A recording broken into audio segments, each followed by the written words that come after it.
ஒரு நாட்டுக்கு இராணுவம் எப்படி முக்கியமோ அந்த மாதிரி இந்த உடம்பு நீங்கள் எப்படிப்பட்ட சூழலில் வாழ்ந்தாலுமே சரி, பாதுகாப்பற்ற சூழல், சுற்றுச்சூழல் மாசுபட்டு இருக்கு, எப்படிப்பட்ட சூழலாக இருந்தாலுமே கொஞ்சம் நேரம் கொடுத்தீங்கன்னா உங்கள் உடம்பு அதுக்கு ஏற்ற மாதிரி அந்த பாதிப்புகள்லேருந்து தன்னை விடுவித்து கொள்வதற்கு, பாதுகாத்து கொள்வதற்கு அதுக்கு ஏற்ற மாதிரியான வேலைகளை உடம்புக்குள்ளே செய்யும். ஆட்டோ ரிப்பேர், ஆட்டோ கண்டிஷன் மாற்றம், அந்த மாற்றத்துக்கு அது தன்னைத்தானே சரி பண்ணிக்கொள்ளும்.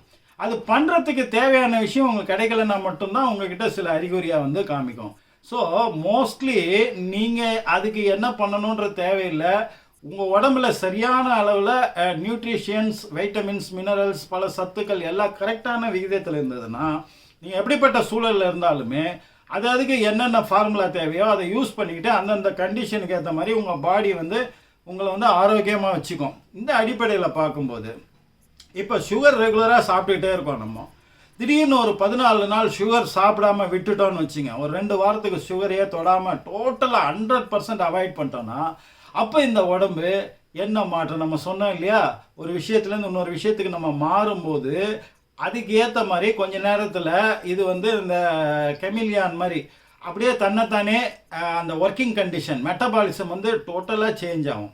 ஸோ நம்ம வாழ்கிற இடத்துக்கு ஏற்ற மாதிரி தான் அந்த உடம்பு வந்து ஒர்க் பண்ணுது. அதை ஞாபகம் வச்சுங்க. அப்போ சுகரை வந்து 2 வாரத்துக்கு நம்ம விட்டுட்டோம்னா உடம்புக்குள்ளே என்ன மாற்றங்கள் நடக்குது, அது நல்ல மாற்றங்களா தீய மாற்றங்களா? 9 விஷயத்தை பார்க்க போகிறோம். ஃபஸ்ட்டு வந்து அப்படைட் ஃபார் சுகர்.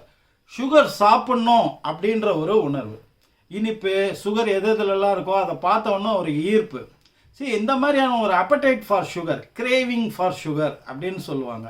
இது ஏன் நடக்குதுன்னா, சுகரை நீங்கள் தொடர்ந்து சாப்பிட்டுட்டு வரும்போது ஒரு ஹார்மோன் வந்து உற்பத்தி ஆகுது. இப்போ இந்த ஹார்மோன் வந்து என்ன பண்ணுதுன்னு கேட்டிங்கன்னா, சுகர் சாப்பிடாதப்போ கிளைகோசீமியா அப்படின்ற ஒரு கண்டிஷன், அதாவது லோ பிளட் சுகர், உங்கள் உடம்புக்கு தேவையான ரத்தத்தில் உள்ள சுகரின் அளவை கம்மியாக இருக்கிற மாதிரி மூளைக்கு காமிச்சு அது மூளை உங்களுக்கு என்ன தெரியப்படுத்தும்னா சுகர் சாப்பிட்ணும் அப்படின்ற ஒரு உணர்வு, அந்த கிரேவிங் ஆஃப் சுகரை வந்து உங்களுக்கு கொடுத்துக்கிட்டே இருக்கும். அப்போ சுகரை பார்க்கும் போதெல்லாம், இனிப்பை பார்க்கும் போதெல்லாம், சுகர் சம்மந்தப்பட்ட விஷயங்களை பார்க்கும் போதெல்லாம் உங்களுக்கு ஒரு ஈர்ப்பு, அதை சாப்பிட்டுட்டே இருக்கணும்னு.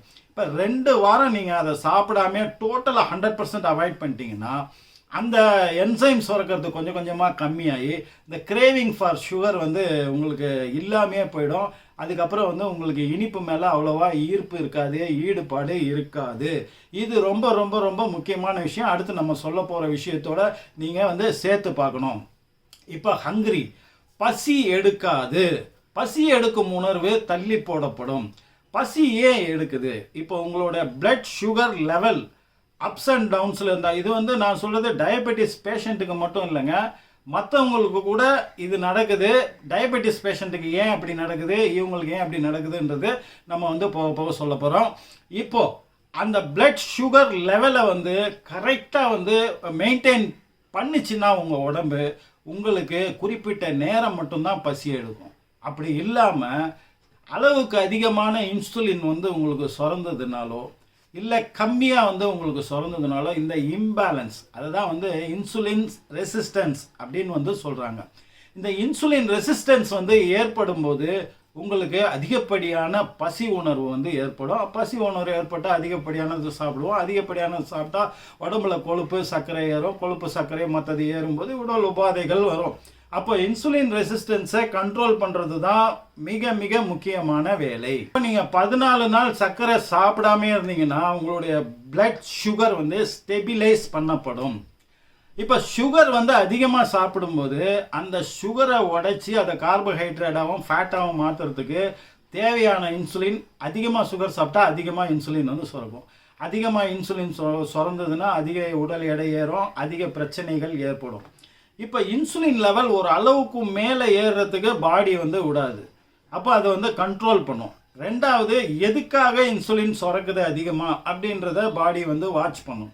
இப்போ நீங்கள் அதிகமான சாப்பாட்டுகளை சாப்பிட்டு அதில் உள்ள நியூட்ரியன்ஸ், வைட்டமின்ஸ், மினரல்ஸ் இவற்றை உடைச்சி எடுத்து இப்போ பிளட்டுக்கும் உடம்புக்கும் கொடுக்குற வேலைக்குன்னா ஓரளவுக்கு மேலே இன்சுலின் சுரந்தா கூட அது கண்டுக்காமல் இருக்கும்.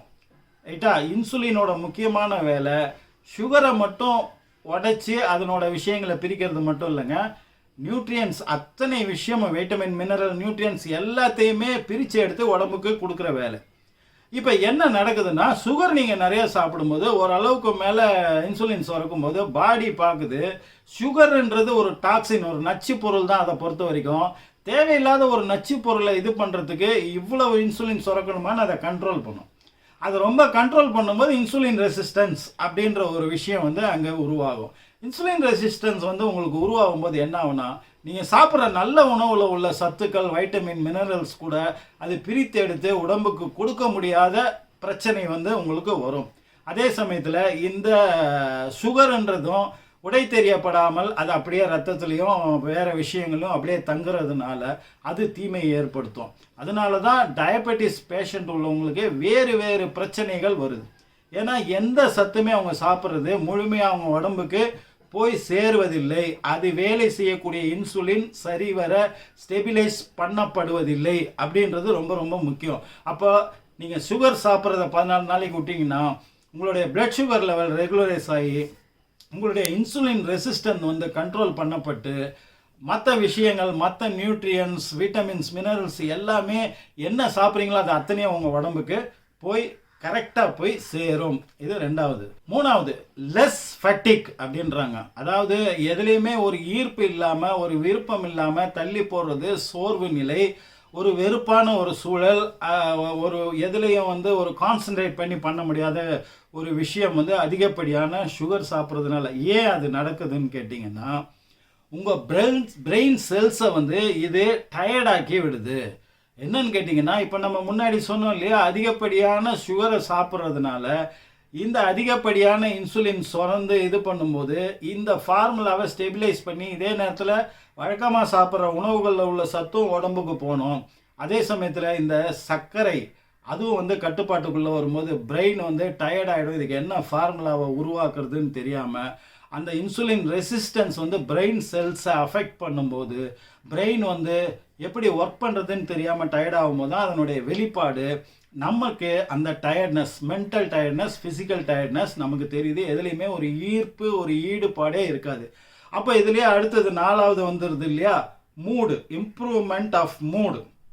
என்னென்னா எதுலேயும் ஒரு ஈர்ப்போட வேலை செய்வதுக்கும், ஆர்வமாக வேலை செய்யறதுக்கும், டபுள் மடங்கு எனர்ஜெட்டிக்காக வேலை செய்கிறதுக்கும், இப்போவே இதை முடிச்சிடணும் எவ்வளோ நேரம் ஆனாலும்ன்ற ஒரு வெறி, ஒரு பேஷன், இது எல்லாத்தையும் கிரியேட் பண்ணி பிரெயின் செல்ஸுக்கு ஒரு புத்துணர்ச்சி கொடுக்குற விஷயம். 14 நாள் நீங்கள் சுகரை விட்டுட்டிங்கன்னா அதுக்கப்புறம் பாருங்கள் அவ்வளோ சுறுசுறுப்பாக, எனர்ஜெட்டிக்காக, பேஷனாக, லவ்வபுளாக, மற்றவங்களால் விரும்பப்படக்கூடிய அளவுக்கு உங்களுடைய வெளிப்புற உள்புற தோற்றங்கள் அத்தனையும் மாறிடும். ஸோ 4வது முடிஞ்சு போச்சு.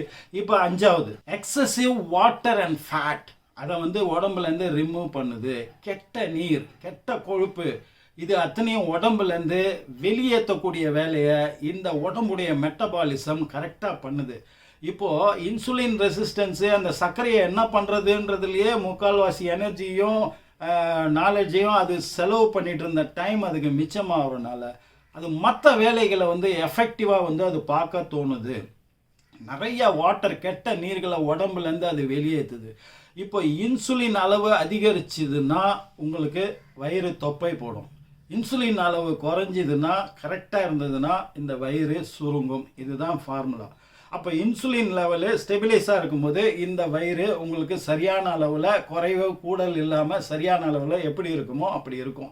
ஸோ எக்ஸ்ட்ரா உள்ள கொழுப்புகள் ஃபஸ்ட்டு நீர் சத்து, கெட்ட நீர் சத்து வெளியேறும். அதுக்கப்புறம் அதோடு சேர்ந்து கெட்ட கொழுப்புகளும் கரைத்தெடுக்கப்பட்டு வெளியேற்றப்படும். அடுத்தது ஸ்கின்னுக்கும் சர்க்கரைக்கும் என்ன சார் சம்பந்தம்னு கேட்டிங்கன்னா, திரும்ப இந்த இன்சுலின் ரெசிஸ்டன்ஸ் இந்த விஷயங்கள் தான்.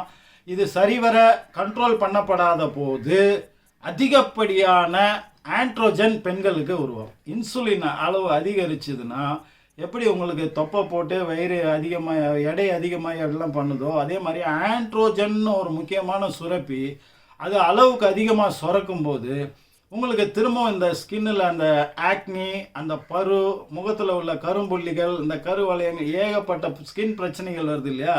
அதுக்கெல்லாம் காரணம் இந்த ஆண்ட்ரோஜன் அதிகமாக சுரக்கிறது. ஸ்கின்னுக்கு மட்டும் இல்லைங்க, பெண்களுக்கான சில முக்கியமான உடல் உபாதைகளுக்கும் காரணம் அதிகப்படியான ஆண்ட்ரோஜன் உற்பத்தி. அப்போது அதுக்கு ரிலேட்டடானது இந்த இன்சுலின் உற்பத்தி.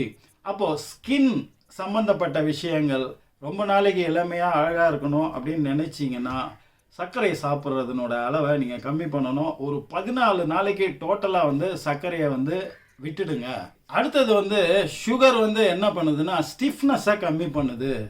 உடம்பை வந்து அப்படியே ஒரு ஒரு சின்ன ஒரு எலாஸ்டிக் மாதிரி கொஞ்சம் இலகுவாக்கி வேலை செய்கிறதுக்கு அது பயன்படுது.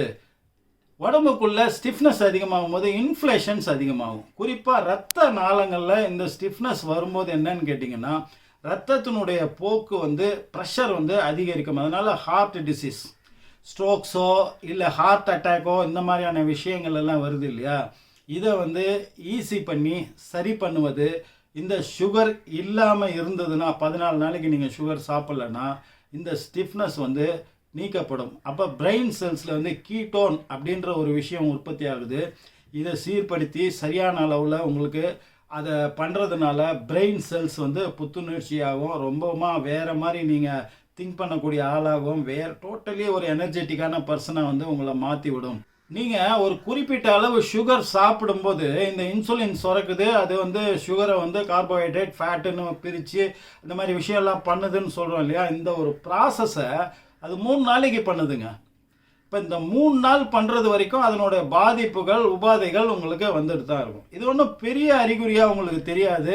சில பி விட்டமின்ஸ், பொட்டாசியம் இதை சரி பண்ணுறதுக்கு இருக்கிறனால அந்த 3 நாள் தள்ளி போகிறது வந்து 3 நாளில் சமாளிக்கிறது வந்து ரொம்ப பெரிய விஷயம் இல்லை.